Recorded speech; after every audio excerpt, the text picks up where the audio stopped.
1947 წელი. იტალია, მარანელო.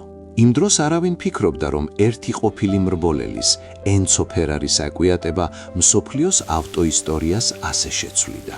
მეორე მსოფლიო ომის დასრულებიდან სულ რაღაც 2 წელიწადში მის სახელოსნოში პირველი ფერარი შეიქმნა. ენცოს არ სურდა უბრალოდ ლამაზი მანქანების გაყიდვა. მას სურდა, რომ მისი ძრავები ეპოქის გულისცემად ქცეულიყო. ის არ იყო მხოლოდ ინჟინერი, ის იყო დირიჟორი, რომელიც ლითონისგან სიმფონიას ქმნიდა. ასე დაიწყო ისტორია, რომელმაც ფერარის სახელი სამუდამოდ დაამკვიდრა.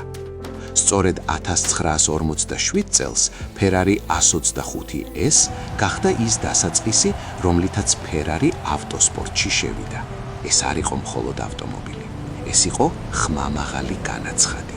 იმ წლებში ავტორბოლებში მანქანებს ფერებს ქვეყნების მიხედვით ანიჭებდნენ. ამ წესით იტალიას სარბოლო წითელი ფერი, როსო კორსაეგო. დღეს, როცა ფერარი ტრასაზე გამოდის, დრო ჩერდება. 10 წლეულების მანძილზე ენცოს დანატოვარ სახელოსნოებში არ იქმნებოდა უბრალო ავტომობილები. აქ ქმნიდნენ მოძრავ ხელოვნებას და მიუწვდომელ ოცნებებს, რომელთა დაწევასაც ყველა ცდილობდა, მაგრამ ამას მხოლოდ რჩეულები ახერხებდნენ.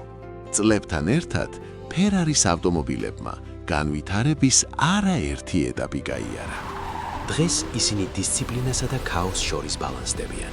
სამყარო იცვლება, მაგრამ ფილოსოფია უცვლელია. ფერარი არასდროს მიხვება გზას. ფერარი თავად არის გზა.